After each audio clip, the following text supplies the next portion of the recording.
Olá pessoal, boa noite.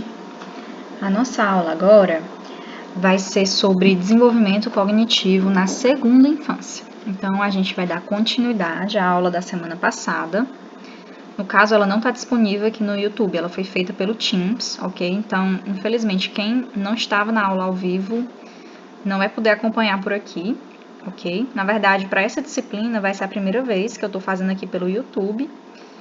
E vocês ficam de me dar o feedback, se gostaram desse formato, se deu para entender, se ficou claro, ok? Então, como a aula não está sendo ao vivo, eu vou pedir que vocês deixem nos comentários as dúvidas de vocês, ou até comentários se quiser fazer acerca do assunto, quiser fazer alguma sugestão, dizer alguma coisa, fiquem à vontade, tá certo? E eu vou responder assim que der. Então, só pra gente, assim, introduzir o assunto para vocês não caírem tão de paraquedas. A gente está falando de segunda infância. Segunda infância, de acordo com o nosso livro, é de 3 a 6 anos. Tem autores que consideram de 2 a 6, 2 a 7. A idade exata, como todos os estágios do desenvolvimento humano, ela vai ser relativa. Não necessariamente há uma idade fixa cronológica, mas vai ter muito a ver com um processo de maturidade que aquele organismo vai vivendo. E aí, para você decidir, você perceber se a criança está naquela determinada fase, você precisa conhecer as características daquela fase. E aí você avalia. Aí você pensa, poxa, isso que essa criança está vivendo realmente é típico da segunda infância. Ou não. Essa criança tem 2 anos de idade, mas ela ainda não está na segunda infância. Ela ainda está na primeira infância, porque ela está vivendo vários aspectos ligados justamente à primeira infância. Então, para a gente fazer essa classificação, é muito importante a gente conhecer as características da fase. Não se confiar somente nesse negócio de idade, porque, vão por mim, muitas vezes realmente não coincide. Inclusive, né, para quem se interessa por outras áreas de trabalho da psicologia, isso daqui tem diversas aplicações. Por exemplo, se vocês forem trabalhar em hospitais, em setores de pediatria, como em situações de hospitalização, muitas vezes a criança regride, é uma avaliação que muitas vezes pedem para o psicólogo fazer, para ele saber se a criança regrediu. Por exemplo, muitas vezes ela está com 4 anos de idade, mas ela volta a ter todo um comportamento típico de bebê, de bebezinho da primeira infância. Então, como é que você vai poder fazer essa avaliação? É justamente com esses conhecimentos dessa disciplina. Você vai conseguir perceber o que é típico de cada fase do desenvolvimento, e aí você vai saber classificar direitinho se a criança está ou não vivendo bem aquela fase, né?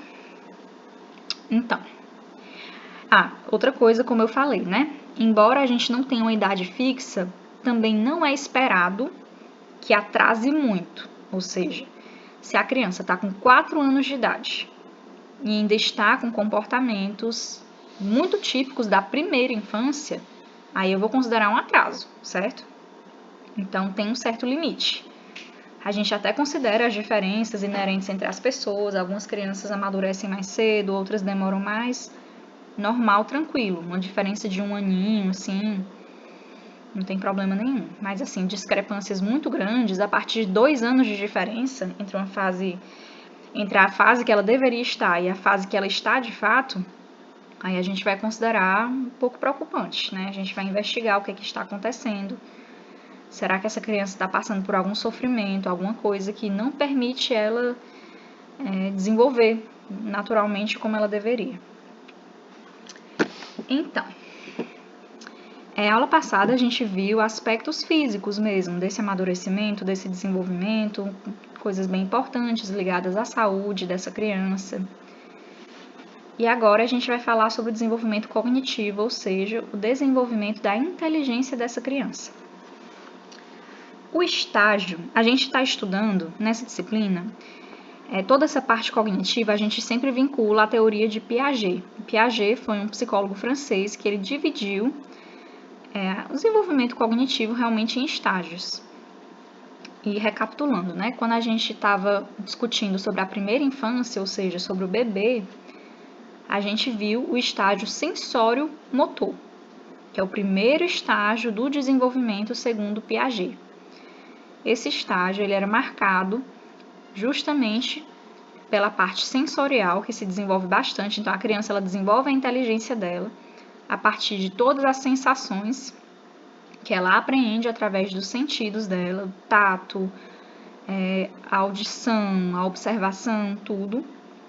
E motora, ou seja, ela também precisa se desenvolver do ponto de vista da motricidade dela, para poder se desenvolver com relação à inteligência também. E já nessa fase que a gente está agora, a criança vai entrar no estágio pré-operatório, certo? Eu vou conversar com vocês ao longo da aula de hoje, principalmente as características desse estágio pré-operatório, o que vai acontecer na inteligência dessa criança, na forma dela perceber o mundo. E a primeira coisa que a gente precisa entender dessa fase é que ela é muito marcada por muitos avanços de inteligência. Realmente a gente vê um salto muito grande. A criança, às vezes, a gente fica surpresa com a inteligência dela, porque ela às vezes fala umas coisas pra gente nessa fase que você fica, poxa vida, que sacada, que engraçado. Enfim, você fica, nossa, é uma criança realmente muito inteligente. E realmente, tem muitas coisas que nos surpreendem, porém, é também uma fase marcada por algumas imaturidades, certo? Quando eu digo esse termo imaturidade, eu não quero dizer da forma pejorativa, do tipo, essa criança, ela tá falando besteira, ela tá pensando uma coisa que ela não deveria. Não, não é nesse sentido. Não é no sentido negativo, mas é muito com relação a algumas formas de pensar que vão guardar erros mesmo, certo? Erros de lógica ela vai ter. E exatamente ao que eu estou me referindo vai ficar claro ao longo da aula, ok? Prometo. Então, vamos falar sobre alguns avanços, tá, gente? Que esses avanços realmente são muito positivos e nos surpreendem bastante. Então, o primeiro grande avanço que a gente percebe é função simbólica. Função simbólica significa linguagem. Então, nessa fase, a partir dos 3 aninhos, a partir dos 2, na verdade, dependendo da criança, a gente percebe um salto imenso na capacidade de linguagem dessa criança. Mas quando eu digo imenso, é uma coisa gigantesca mesmo, é uma coisa muito visível que se você ficar um tempo assim sem ver a criança, quando você vê-la novamente, se por exemplo você viu a criança a última vez foi aos 2 anos e você vai vê-la novamente aos 3, 4, você fica surpreso, porque parece outra criança.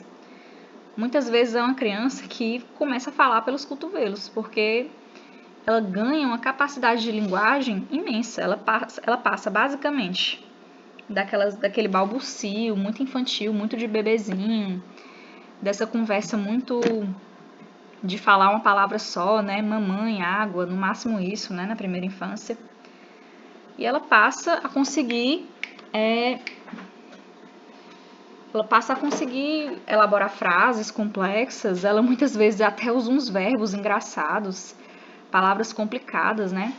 Um fenômeno que ficou muito conhecido no Brasil foi o fenômeno Maísa, né? Para quem acompanhava o programa lá do Silvio Santos, a Maísa, quando ela começou a ganhar muita fama, ela estava justamente na segunda infância.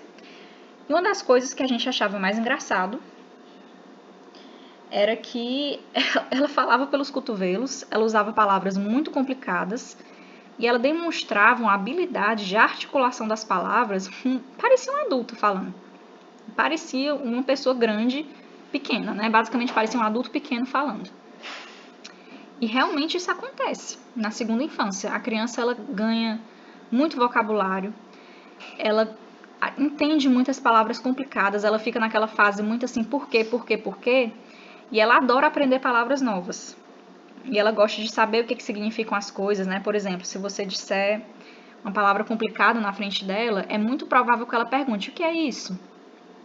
E aí você responde e ela começa a usar essa palavra.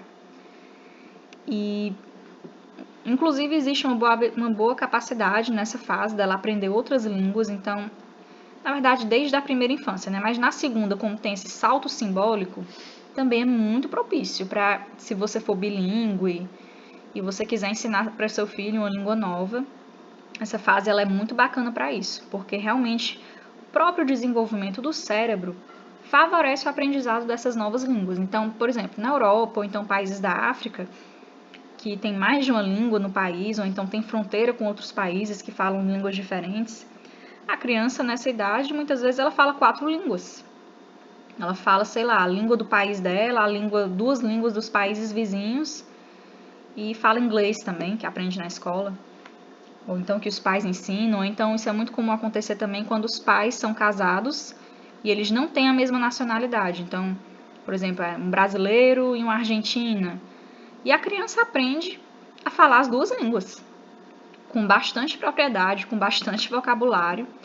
E realmente isso é impressionante, porque às vezes a gente se choca como é rápido. E é muito rápido mesmo esse processo. Muitas vezes ela passa, como eu falei, de uma fala completamente bebezinha, completamente limitada, para uma criança que se articula e que tem um vocabulário imenso. E que fala até com confiança, né? Ela demonstra muito domínio daquelas palavras. Por isso que nessa fase também chama muito a atenção quando a criança tem atraso na linguagem. Porque isso nos preocupa, né? Nos leva a pensar, poxa, será que essa criança tem algum problema, assim, alguma lesão no cérebro? Então, será que ela está no espectro do autismo, por exemplo, que traz essa dificuldade de linguagem? E isso é algo que costuma ficar muito evidente nessa fase. Muitos pais, por exemplo, quando tem um filho no transtorno do espectro autista, alguns pais na primeira infância não conseguem perceber.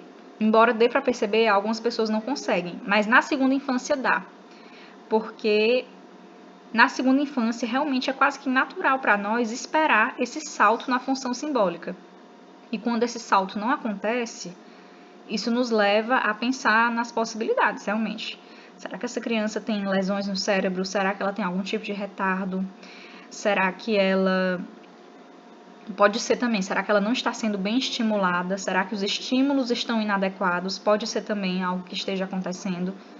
Por exemplo, tem crianças que não desenvolvem bem a linguagem porque ficam diante da televisão, porque ficam só na televisão, no tablet, e isso em si não é suficiente, tá? Só ficar assistindo TV não vai garantir a criança aprender a falar.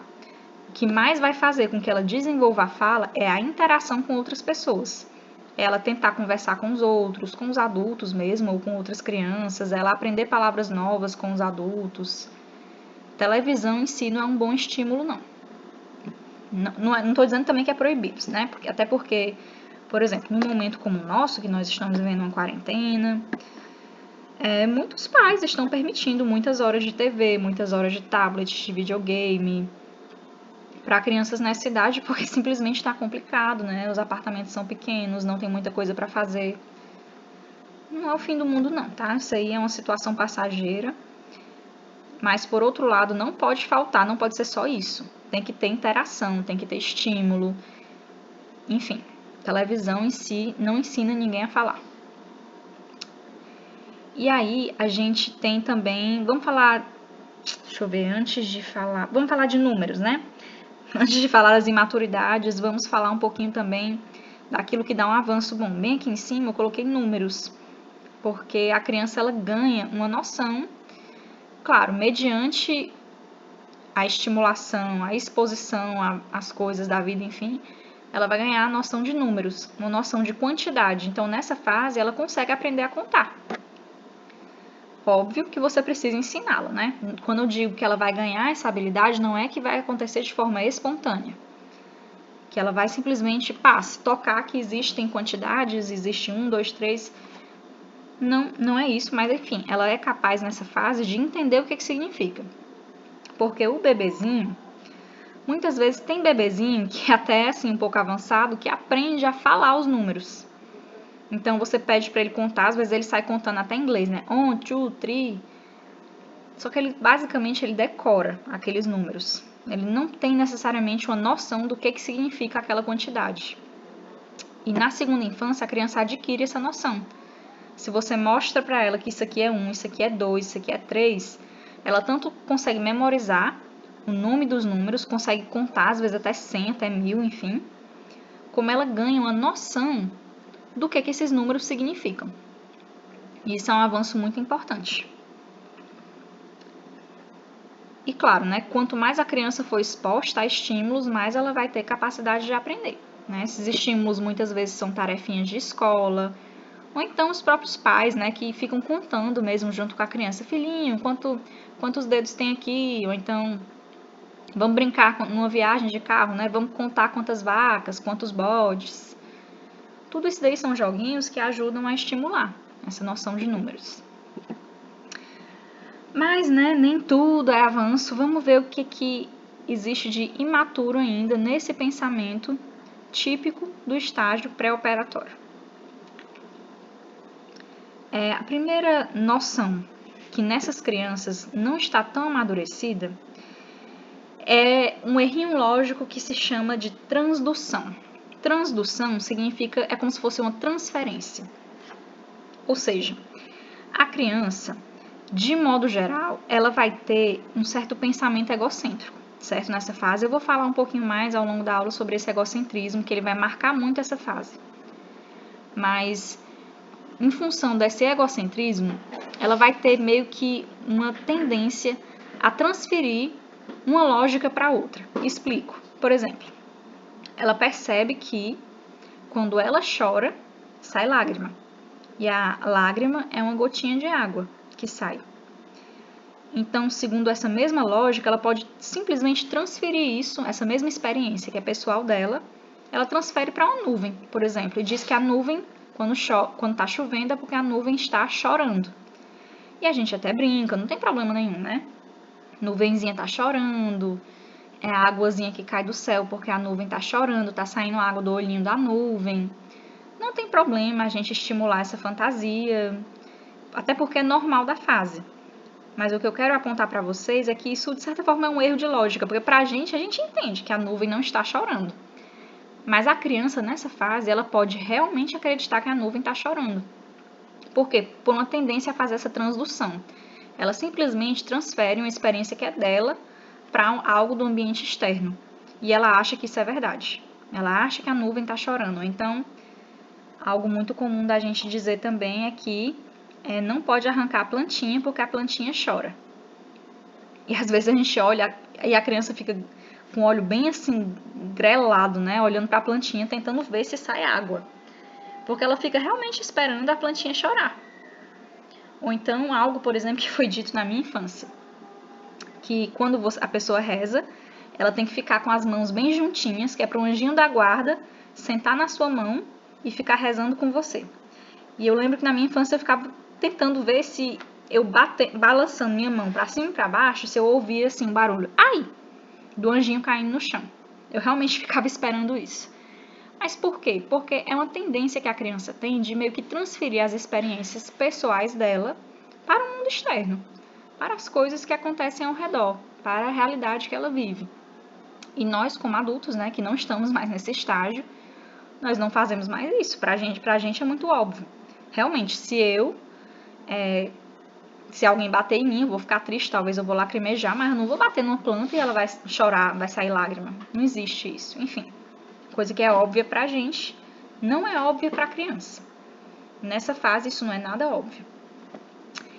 E ela vai fazer várias confusões assim de causalidade também. Causalidade é aquela noção de causa e efeito. Por exemplo, vamos pegar um exemplo de uma situação muito simples, né? Que às vezes a criança não entende a causa e efeito. A tendência é a criança sempre colocar a causa nela, certo? Porque é uma fase muito egocêntrica, ela vai meio que colocar a causa ou nela, ou nas coisas que ela faz, ou nas coisas que ela pensa. Mas, por exemplo,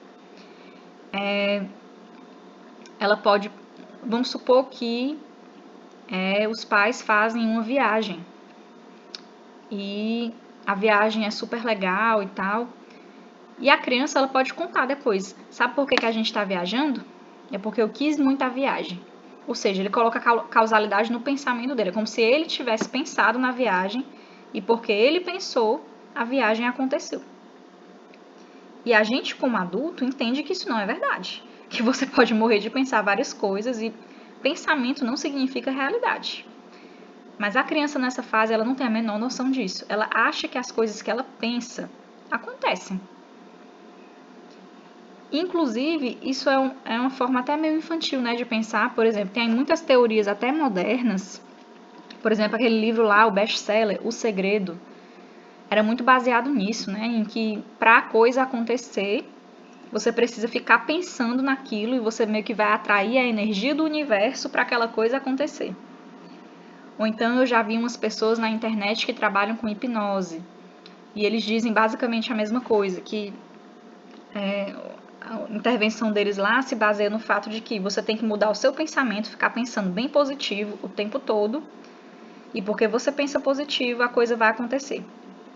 Porque o seu pensamento vai interferir nas energias do universo, alguma coisa assim. Deixando as nossas crenças assim de lado, isso é um tipo de pensamento que é muito infantil, certo? Que supostamente a gente deve ter deixado para trás bem na segunda infância, porque isso é bem típico da criança, a gente ficar pensando. A criança, ela pensa muito que as coisas que ela pensa causam mudanças no mundo. E o adulto, ele de certa forma deve ter noção de que o pensamento dele não significa a realidade. Você pode até dizer como adulto e dizer, mas eu acho que pensar positivo é bom para minha saúde, porque eu fico menos estressado, eu fico mais confiante, eu fico mais calmo. Quando eu penso positivo, eu tenho mais chance de me movimentar para as coisas acontecerem de fato do que ficar paralisada de medo. Ok, tudo isso é verdade. Mas você dizer que o seu pensamento gera coisas no mundo externo é um pensamento infantil, típico do pré-operatório, certo? Que o Piaget, inclusive, aponta como imaturidade própria da fase. Uma consequência muito importante para essa questão da causalidade é que a gente tem que ter um certo cuidado com traumas nessa fase.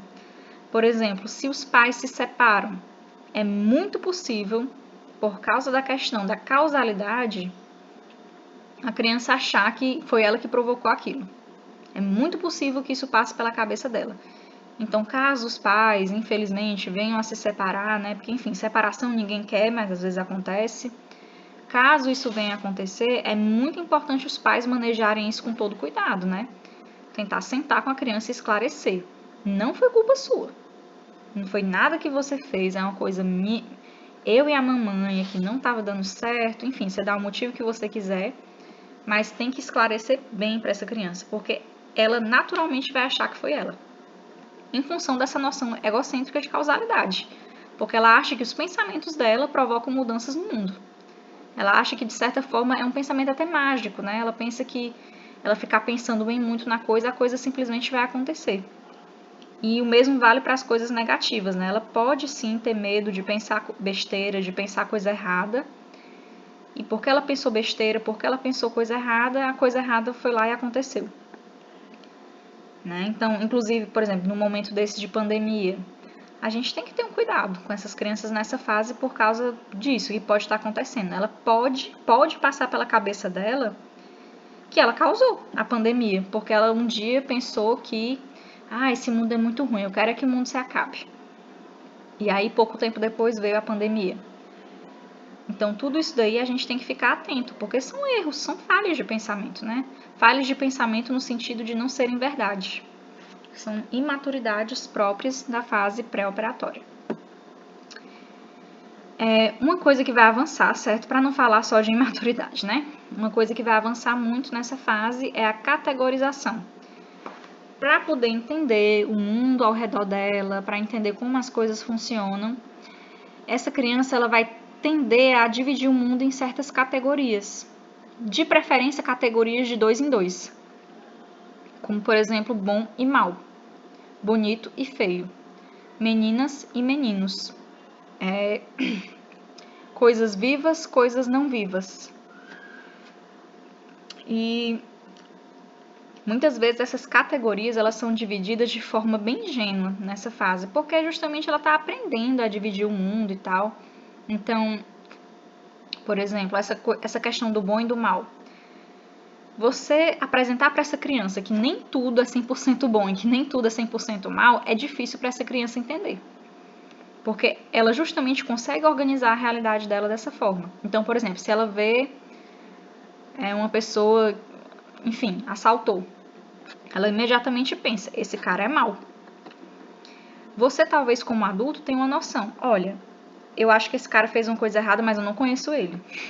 Eu sinceramente sei que pessoas vivem realidades muito complicadas, eu não sei o que gerou esta pessoa a fazer esse assalto. Mas a gente quase que não ousa dizer que essa pessoa é má, porque a gente sabe que é complicado. Que todo mundo faz coisas erradas na vida e que, de certa forma, todo mundo tem alguma chance, né, de se remediar. Mas a criança não, ela divide de forma bem categórica, bom e mal. Esse aqui é do bem, esse aqui é do mal. E de certa forma é por isso que ela gosta tanto de desenho animado, desses programas infantis que tratam o mundo dessa forma, porque faz todo sentido para ela. Ela assistir um desenho japonês, sei lá, que tem o cara do bom e o cara do mal. Ou, quer dizer, o cara do bem e o cara do mal. Pronto, é aquilo ali exatamente o que ela pensa. Muitas vezes quando a gente vê um programa desse, a gente fica, meu Deus, como é que essa criança consegue assistir uma besteira dessa? A gente acha bobo, né, essa divisão bem e mal, a gente acha ingênuo, mas para a criança isso faz todo sentido, porque é assim que ela entende a realidade que está ao redor dela. Então, ela vai dividir entre bem e mal, provavelmente ela vai ficar confusa na hora que você questiona isso dela, por exemplo. Fulaninho, tu é do bem ou do mal? Ela diz, sou do bem. Geralmente diz isso. Mas tu bateu no teu coleguinha, e aí? Aí você vê que a criança paralisa nessa hora.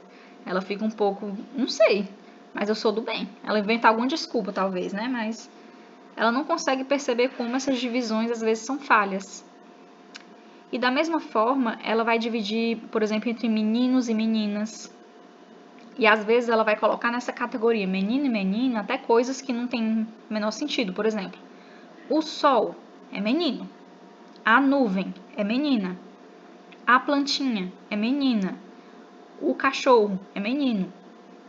Então, às vezes o cachorro é até fêmea, mas ele pensa, não, o cachorro é menino. Né? Às vezes é uma divisão bem ingênua mesmo. E às vezes também é bonito, feio, né? Tem crianças que não dividem tanto entre bom e mal, não, mas é bonito, feio. Enfim, é uma dicotomia realmente que existe. E de certa forma isso vai cair por terra ao longo da fase. Na fase seguinte, provavelmente a criança não vai fazer mais isso, mas nessa fase é muito comum. E também não tem problema a gente ficar encorajando isso não, tá, gente? Todas essas, entre aspas, imaturidades que eu for apresentando aqui ao longo dessa aula são próprias da fase, são naturais, elas tendem a desaparecer e não tem problema o adulto, assim, por brincadeira, para conversar com a criança, entrar nesse universo de fantasia. Não tem nada, não. Assim, não precisa um adulto ficar com essa preocupação de não é assim a vida, eu não vou incentivar isso nele. Até porque, incentivando ou não, isso tende a passar, certo? Como eu tinha falado antes, essa fase é toda marcada por um pensamento muito egocêntrico. Então, de certa forma, a criança vai fazer uma mistura muito grande entre o mundo interno dela, os pensamentos dela e o mundo externo. Ela não vai conseguir fazer uma divisão muito clara como a gente consegue fazer, nós adultos, né? Inclusive, isso vai acontecer com relação aos pensamentos dos outros, né? Eu vou falar aqui na frente, vou falar logo agora, né? Já comecei a mencionar com relação à teoria da mente. Teoria da mente, gente, é uma teoria que cada um traz acerca do que o outro pensa. É como a gente entende o pensamento do outro. Então, nós como adultos, eu vou comparar os adultos para vocês entenderem a diferença. Nós, os adultos, nós conseguimos entender que o outro pensa de maneira diferente, que o que o outro pensa não é o mesmo do que eu penso. A criança nessa fase, ela ainda não consegue fazer isso muito bem. Ela tem uma noção que existe o pensamento do colega, existe o pensamento da mamãe, que a mamãe às vezes não concorda comigo, mas ela de certa forma, ela ainda acha que o outro pensa igual a ela. Em que sentido? Por exemplo, se eu gosto de brincar no parquinho, então todo mundo deve gostar. É uma coisa muito legal. E ela pode até ficar estranhando, por exemplo, a mamãe não querer ir pro parquinho. A criança às vezes fica, poxa, eu não sei por que... Eu já ouvi criança dizer isso, né? Por que essa mamãe só quer ficar deitada, descansando?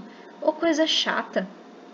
Bom mesmo é parquinho. Por que ela não tá gostando do que realmente é legal? Como se fosse um certo conflito mesmo. Para entender a diferença do pensamento do outro em relação ao seu pensamento.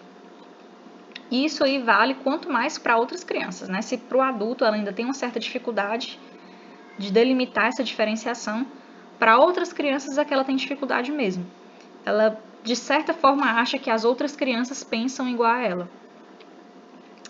E isso gera muitos conflitos, inclusive na escola. Uma coisa também que está, de certa forma, imatura nessa fase é a noção de conservação. Conservação, gente, é, por exemplo, eu pego um copo bem grande. Só que eu coloco... vamos dizer o seguinte, eu pego um copo bem pequeno, cheio de água. Aí eu coloco a água desse copo pequeno em um copo grande. Aí eu pergunto para essa criança, qual dos dois copos tinha mais água? Você, como adulto, vai dizer, mesma coisa. Você só fez colocar de um lugar para o outro. A criança, nessa fase, ela pode até acertar, mas a maioria vai ficar, de certa forma, um pouco na dúvida. Porque ela vai perceber, poxa, esse copo é grande, então é mais água, né? É mais ou menos essa. Ela não tem uma noção de conservação, a palavra é essa. Ela acha que, de certa forma, recipientes grandes significam mais conteúdo, ou mais valor. E às vezes dá até para tapear as crianças nessa fase, né? Tem irmãozinho que é mais sapeca que chega e diz assim, ei fulaninho, tu troca essa tua moeda de R$1 por essas duas moedas de 10 centavos. Aí muitas vezes a criança vai lá e troca, porque ela pensa, 2 é melhor do que 1. 2 moedas é melhor do que 1 moeda. Ou então, é muito comum nessa fase também, por ela valorizar muito assim a questão do recipiente, ela acha que o recipiente maior significa mais valor, ou então mais conteúdo, ela valoriza muito coisa grande. Então, você dá às vezes um presente para essa criança, por mais que seja muito caro, pequenininho, a criança pode ficar um pouco decepcionada. Então, muitos dos presentes que essas crianças mais gostam nessa fase é aquelas caixas imensas, que às vezes só tem cacareco, né? Vamos combinar. Às vezes não tem nada demais, mas ela se anima muito assim com o tamanho. Ela fica, é grande o presente, vou ganhar um presente grande. Justamente por não ter uma noção muito clara de conservação, né? Por associar muito o valor da coisa ao tamanho da coisa, ao tamanho do recipiente, ao tamanho da embalagem.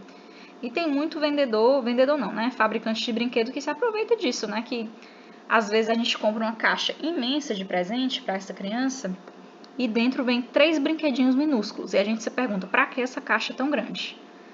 Faz a jogar no lixo, né? Para que tanta embalagem? Nessa fase faz todo sentido ter muita embalagem. Porque realmente, por mais que o brinquedo em si seja pequeno, a criança acha que tem um valor muito grande, porque está numa caixa imensa. Então, ela se empolga muito com o tamanho. Tem adultos, né, também vão combinar, né, que também se empolga com o tamanho. Mas isso é assunto para outra aula. Outra noção que a criança não tem muito clara da irreversibilidade. Irreversibilidade é a coisa não ter volta. No geral, ela acha que se vai, tem como voltar. No geral, certo? Então, por exemplo, se quebrou, ela pode até ficar dizendo, conserta. E às vezes você tem que explicar, né? Não tem conserto. Não tem conserto. E a criança às vezes pode ficar um pouco paralisada nisso. Mas é só fazer ficar igual estava antes. E aí você tenta explicar, mas não dá. Tem coisas que não dá para ficar igual estava antes. E você percebe que a criança fica matutando com isso. Um exemplo de um conceito que a criança tem dificuldade de entender nessa idade por causa da falta de noção de irreversibilidade é a noção de morte. Então, eu tive até uma professora na faculdade que ela estudou um tema bem pesado, tá, gente? Suicídio infantil. Exatamente nessa idade. E ela disse que praticamente todos os casos que ela estudou tinham a ver com crianças que não tinham entendido que a morte era para sempre. Que ela, de certa forma, ela achava que podia voltar. Ou então, às vezes a pessoa morre, né? E a criança fica, cadê fulaninho, né? Fica só perguntando, não vai voltar não? Quando é que ela volta? Fica insistindo, né, nessa conversa. é, de certa forma, uma dificuldade que ela tem de entender isso, que é irreversível, que não tem volta. E, enfim, isso é algo que vai amadurecer ao longo da fase. Vamos avançar aqui um pouquinho. Falei de teoria da mente, conhecimento sobre o pensamento do outro também vai amadurecer ao longo da fase. Ela vai começar a entender que o outro vai pensar diferente dela, mas de modo geral nessa fase. Ela transfere basicamente o pensamento dela para a cabeça do outro. Ela tem muita dificuldade de entender essas diferenças. Porque ela mistura muito o pensamento dela com a realidade, ela também mistura muito fantasia com realidade, né? Como eu falei aqui, né? Ela pode pensar, por exemplo, que ela provocou a pandemia. Por quê? Porque ela pensou. Ela mistura o pensamento dela com a realidade que ela vive. Em função desse limite da realidade, que não é muito claro para ela nessa fase, é uma idade em que ela pode ter muito problema com fantasias. No sentido de não entender que a fantasia não acontece de verdade. Que aquela fantasia dela é exatamente o que a palavra está dizendo. Uma fantasia não existe. Então, até ela entender que a fantasia não existe, demora um tempinho, né? Então, por exemplo, ela pode realmente acreditar em Papai Noel, Coelhinho da Páscoa. Por quê? Porque é uma fantasia, né? Para nós adultos, às vezes a gente até brinca com isso, né? E fica na dúvida, rapaz, será que a criança está acreditando mesmo nisso, nesse negócio de Papai Noel? Se for uma criança maiorzinha, eu acho que não. Mas nessa fase, eu acho que muitas acreditam sim. Elas acreditam nas fantasias, ou então também vale para o lado negativo, né? Elas podem ter muito medo de algumas coisas por não entender que aquilo não é de verdade. Por exemplo, ela pode ver um filme violento, né? Coisa com zumbi, com monstro. E às vezes a gente fica querendo dizer, não é verdade, é só um filme. E às vezes ainda assim a gente percebe que a criança está apavorada. É justamente porque para ela é difícil de entender como é que não é verdade, se estava na televisão, se estava no filme. Quem me garante que isso não é verdade? Quem me garante que isso não existe? Então, por isso, nessa fase não é tão legal expor, né, ela a essas coisas, porque ela pode ficar realmente com muito medo. Outros aspectos, né, da fase e tal. Nessa fase se desenvolve a memória, de modo geral. Então, ela... Normalmente, se você perguntar para a pessoa o que você lembra da sua infância, da primeira infância a pessoa não vai lembrar basicamente nada, porque não dá para lembrar, mas mais ou menos aos 4 aninhos de idade, ou seja, na segunda infância mesmo, vai se desenvolver a memória da pessoa. Então, muitas coisas da segunda infância muita gente consegue lembrar. Então, a gente tem também alguns tipos de memória, né, que surgem nessa fase. Memória genérica, memória episódica e memória autobiográfica. O que seria genérica? Genérica é uma memória um pouco mais geral, né? Os acontecimentos gerais daquele dia. E daquele dia não, né? Daquele ano, em geral, como é que foi. Algo um pouco mais, não tão específico, né? Temos a memória episódica, que é aquela memória ligada a eventos bem específicos. Tipo, você lembrar que naquele dia sua avó fez aquele bolo de chocolate, você adorou, foi um dia super feliz. Diferente da memória genérica, né? Que é você lembrar da sua avó de maneira geral. Minha avó era uma senhora de cabelo branco, lá. Episódica é um pouco mais específica com relação a um dia, a um evento em particular. E a gente tem a memória autobiográfica também, que é muito ligada a eventos bem pessoais. Tudo isso mais ou menos aos 4 aninhos. Então, a maioria de vocês, quando forem pensar assim, qual é a memória mais antiga que eu tenho da minha infância, provavelmente não vai ser antes dos 4 anos não. Muito improvável alguém se lembrar de alguma coisa antes dos 4. Justamente pelo amadurecimento do cérebro, que favorece a memória nessa idade. Coloquei também aqui alguns aspectos que favorecem o desenvolvimento dessa inteligência, nessa fase e tal. Então, o autor coloca no livro que dos 2 aos 3 anos, o maior fator que diferencia, que faz com que a criança se desenvolva, do ponto de vista cognitivo, é o contato com a mãe, com o pai. Isso vai ser bem importante. Mas já a partir dos 4, 5 anos, não vai ser mais só esse o diferencial. Vai fazer muita diferença o contato que a criança tem com outras crianças. ou com outras pessoas, ou com o ambiente social que ela vive. Então, de certa forma, até os 2, 3 anos tudo bem, a criança ficar muito restrita no ambiente dos pais. No geral, para a inteligência, isso não vai ter tanta diferença não. Mas a partir dos 4, 5 anos, vai fazer. Então, não é interessante, né, que uma criança, a partir dos 4, que ela fique só com o pai e a mãe. É muito importante que a partir dessa idade, por causa do desenvolvimento do pré-operatório, de tudo isso aqui que eu falei, que ela comece a ter mais contato com outras crianças, se é que ela não já tem, né? Até porque muitas crianças nessa idade já estão na escola. E curiosidade para vocês, né? A lei brasileira obriga todos os pais a colocarem seus filhos na escola a partir dos 4 anos. Então, até lá realmente tem muita família, hoje em dia é cada vez mais raro, né? Mas algumas famílias não levam para a escola não. Não fazem negócio de maternal, enfim, infantil 1, não colocam não. Mas no Brasil, a partir dos 4 anos é obrigatório. E por um lado isso é positivo, porque realmente nessa idade a criança ela precisa ter mais contato social. Então, se ela ficar muito restrita só em casa, só com os pais, ela vai ter, de certa forma, algumas perdas, né, de experiência de vida. Nessa idade, a criança vai desenvolver também a fala social, porque o que eu falei aqui, não só ela aprende mais palavras, mas ela também aprende a como usar essas palavras. Então, de certa forma, ela vai saber que ela não pode... ao longo da fase, ela vai aprender isso, tá? No começo, até que ela não sabe muito não. Mas, por exemplo, ela vai aprender que tem coisas que não se diz. Por exemplo, por mais que eu ache que a maquiagem daquela mulher ali está horrível. Por mais que eu pense isso, eu não posso dizer isso pra ela. Às vezes, bem no comecinho dessa fase, ela vai lá e diz, né? Tia, por que você é tão feia? Eu já vi essas cenas, né? Tia, por que a sua maquiagem é tão feia? Que coisa horrorosa é essa na sua cara? E ao longo da fase, ela vai adquirir uma fala mais social, ou seja, ela vai saber que certas coisas não se diz, simplesmente não se fala. Por quê? Porque magoa o outro. Magoa o outro, a tia fica triste, a mamãe ficou com vergonha. E isso daqui, por exemplo, é algo que as crianças autistas têm muita dificuldade, certo? No geral, quando a criança não tem autismo, ela consegue, ao longo da fase, desenvolver isso daqui. E também, né, como eu falei, fase passada, no sensório motor, o grande triunfo da fase é a criança aprender a falar. No pré-operatório, o grande triunfo da fase é a criança aprender a escrever, é a alfabetização. Qual é a idade ideal para a alfabetização acontecer? Olha, é um pouco controverso, vai depender da criança, mas eu vou chutar aqui. Chutar não, né? Eu vou dizer com relação a alguns especialistas que eu acompanho, 7 anos.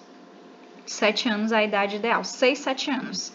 Antes disso, a gente faz mais um estímulo mesmo. É muita brincadeira, ela pode aprender as letrinhas, mas aprender a escrever mesmo, a criança está mais amadurecida a partir dos 6, 7 anos de idade. De certa forma, toda essa fase aqui, todo esse desenvolvimento cognitivo vai servir de base para essa alfabetização poder acontecer. E a gente tem 2 métodos que são utilizados no Brasil, principais, né? A gente tem a alfabetização fonológica, que é através do fonema, que talvez tenha sido a alfabetização de vocês, que é o ba, bebi, bobu, tá, teti, totu, que é por fonemas.